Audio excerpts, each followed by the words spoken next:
ဒီအမျိုးသမီးဟာအိုးထဲကိုရေတအိုးစာလောင်းထည့်လိုက်ပေမဲ့အိုးဖင်ကိုစစ်ဆေးကြည့်တဲ့အခါရေတစမှထွက်မလာတာကိုတွေ့လိုက်ရပါတယ်။ဒါကြောင့်သူမဟာရေဖိတ်ကိုအတွက်အဲ့ဒီအိုးကိုဖုံပိုင်ကောင်းအောင်မှထားလိုက်ပါတယ်။တစ်ချိန်တည်းမှာပဲလွန်ခဲ့တဲ့နှစ်ပေါင်း900ကစစ်စခန်းတစ်ခုမှာတော့အဲ့ဒီအိုးထဲကနေရေတွေအဆက်မပြတ်ထွက်ပေါ်နေပါတယ်။ရေရှားပါမှုကိုရေရှည်ခံစားနေရတဲ့စစ်သားတွေဟာအလွန်ဝမ်းသာသွားကြပြီးဒါဟာဖျားသခင်ပေးတဲ့လက်ဆောင်လို့မှားယွင်းယုံကြည်ခဲ့ကြပါတယ်။ဒါပေမဲ့အမျိုးသမီးကတော့မတော်တဆအိပ်ပျော်သွားခဲ့ပါတယ်။သူမနိုးလာတဲ့အခါအင်ယာစီမန်ခံခွေရေရုံးကဖုံးဆက်လာပါတယ်။သူမတို့အိမ်ဟာတညရဲနဲ့ရေတန်ချိန်10တန်သုံးဆွဲထားတယ်လို့အကြောင်းကြားလာတာပါ။ရေဖို့အများကြီးမပေးနိုင်တာကြောင့်အမျိုးသမီးဟာဖုံးပိုင်ကောင်းကိုအမြန်ပိတ်လိုက်ပါတယ်။ဒါပေမဲ့အိုးထဲကိုကြီးလိုက်တဲ့အခါရေတဆမရှိနေလားကိုတွေ့ရပြန်ပါတယ်။ဒါနဲ့သူမဟာစားကျွင်းစားကြံတွေကိုအိုးပေါ်မှာပုံတင်လိုက်ပါတယ်။နောက်တစ်စက္ကန့်မှာပဲအဲ့ဒီအစားအစာတွေဟာအရေးအယောင်တောင်မကြမ်းပဲပျောက်ကွယ်သွားပါတယ်။လူခဲ့တဲ့နှစ်ပေါင်း900ကစစ်စခန်းမှာတော့အိုးထဲကနေရေမထွက်တော့တာကြောင့်လူတိုင်းအခက်တွေ့နေကြပါတယ်။စစ်သားတွေဘိုက်စာနေကြခင်ပါပဲရုတ်တရက်အိုးထဲကနေအစားအစာတွေတစ်ခုပြီးတစ်ခုကျလာပါတော့တယ်။သူတို့လက်ထဲကဖြူဖွေးတဲ့ထမင်းတွေကိုကြည့်ပြီးစစ်သားတွေဟာပျော်ရွှင်စွာစားတော့ကြပါတယ်။အားလုံးအံ့ဩလို့မဆုံးခင်ပါပဲ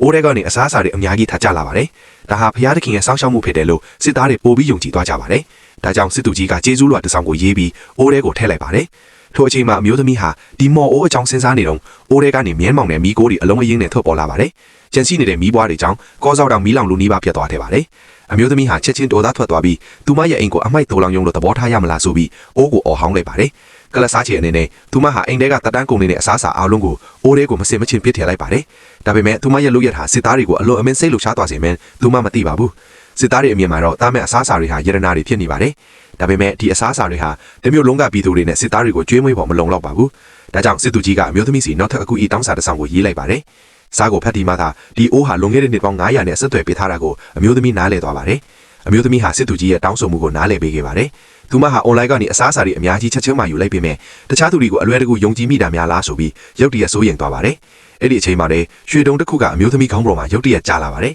။အမျိုးသမီးဟာဒေါသထွက်သွားပြီးဘေးနားကရွှေကိုမြင်သွားတဲ့အခါတော့အံ့ဩသွားပါတယ်။သူမဘာမှမတုံ့ပြန်နိုင်ခင်မှာပဲ KSS ကရှီးဟောင်းသစီတွေရွှေငွေနဲ့ရတနာတွေဟာအိုးထဲကနေရုတ်တရက်ပြန်ထွက်လာပါတော့တယ်။အခုတော့အမျိုးသမီးဟာအယမ်းပျော်နေပါပြီ။ဒါပေမဲ့ဒီရတနာတွေထဲမှာဝိုင်းခွက်တစ်ခွက်ကိုသူမတွေ့လိုက်ပါတယ်။ဒီဝိုင်းခွက်ဟာအဖိုးမဖြတ်နိုင်တဲ့ရှီးဟောင်းသစီမန်းကိုခံမန်ပြီးရှီးဟောင်းသစီအယောင်ဆောင်ကိုယူသွားခဲ့ပါတယ်။ရှီးဟောင်းပစ္စည်းကျွမ်းကျင်ကဒါဟာအဖိုးမဖြတ်နိုင်တဲ့ရှီးဟောင်းပစ္စည်းမန်းကိုချက်ချင်းသိသွားပါတယ်။သူကဒေါ်လာ100နဲ့ဝယ်ဖို့ကမ်းလှမ်းပြီးဒီစစ်တပ်ဟာရေးနဲ့အစားအစာပြတ်တတ်မှုကြောင့်လုံးဝမျိုးတုံးသွားခဲ့ပြီလို့အမျိုးသမီးကိုပြောပြလိုက်ပါတယ်။ဒါကိုကြားပြီးနောက်အမျိုးသမီးဟာအလွန်တုန်လှုပ်သွားပြီးသူတို့ကိုအမြန်ဆုံးကယ်တင်ထားမယ်လို့ဆုံးဖြတ်လိုက်ပါတယ်။သူမဟာပိတ်ဆန်တွေပြည့်တင်ထားတဲ့ကွန်ထရာတစ်ခါကိုဈေးတွေကိုမောင်းသွားပါတယ်။အတန်ချဲချဲကိုကိုင်းပြီးဈေးတွေအားလုံးကိုဒီဈေးတစ်ခုလုံးကိုဝယ်ခြင်းသေးလို့ပြောပါတယ်။နောက်ဆုံးမှာတော့အမျိုးသမီးဟာအစားအစာမစေးဝါးတွေရေအများပြားကိုပြင်ဆင်လိုက်ပါတယ်။သူမဟာလွန်ခဲ့တဲ့နှစ်ပေါင်း900ကလူပေါင်းတတင်းကိုသူမရဲ့ကိုယ်ပိုင်အင်အားနဲ့ထောက်ပံ့ရမယ်လို့ဆုံးဖြတ်လိုက်ပါတော့တယ်